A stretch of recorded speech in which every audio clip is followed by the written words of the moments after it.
नमस्कार YouTube family, परीच किचनमध्ये सर्वांचं खूप खूप स्वागत आहे. आज आपण बनवतोय मोकळा झुणका. चला मग सुरुवात करूया.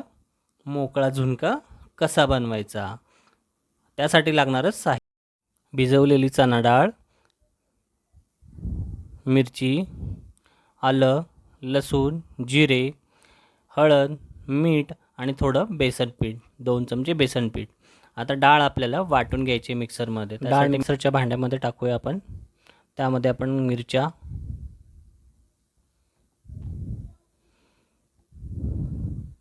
मिरची, लसूण, आलं आणि जिरे घालून आपण बारीक वाटून घ्यायचं आहे. जास्त बारीक वाटायचं नाही आहे, दरदरं वाटायचं आहे. थोडं डाळ राहिली नाही पाहिजे, या पद्धतीमध्ये वाटून घ्यायचं आहे. आपलं मिश्रण रेडी आहे. आपण एका भांड्यामध्ये त्याला काढून घ्यायचं आहे. आता त्यामध्ये हळद, मीठ आणि 2 चमचे बेसन पीठ घालून त्याला मिक्स करून घ्यायचं आहे. बेसन पीठ बाइंडिंगसाठी घालायचं आहे, मिक्स होण्या. वडी उघड्याच्या चाळणीमध्ये आपण तेल लावून घेणार आहोत आणि त्यामध्ये आपण ही मिश्रण आपल्याला वाफवून घ्यायचं आहे. त्यासाठी आपल्याला चाळणीला तेल लावून घ्यायचं आहे.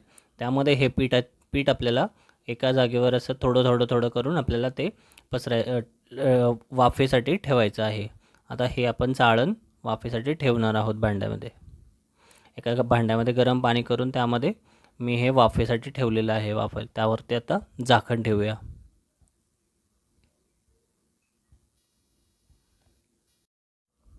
दहा मिनिटांनी आपण चेक केलं बघा, आपलं वाफ काढून झालेली आहे.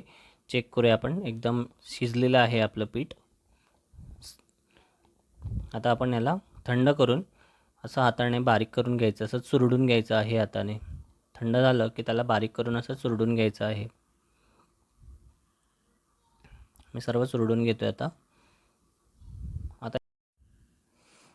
हे बघा, आपलं चुरडून झालेलं आहे. आता आपण याला थोडं तडका देणार आहोत. तर यासाठी आपल्याला एका पॅनमध्ये तेल टाकून घ्यायचं आहे. 2 चमचे तेल टाकायचं. तेल गरम झालं की त्यावरती टाकायचं आहे थोडीशी मोहरी, कढीपत्ता आणि थोडे जिरे. आणि आता कांदा टाकायचा आहे आणि कांदा टाकून त्याला कांदा परतून घ्यायचा आहे. गोल्डन ब्राऊन होईपर्यंत कांदा चांगला परतून घ्यायचा आहे.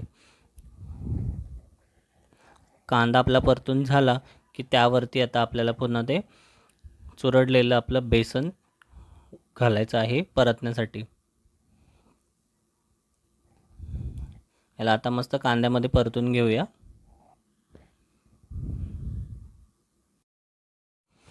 आपलं मिश्रण परतून झालेलं आहे. आता थोडी कोथिंबीर घालूया.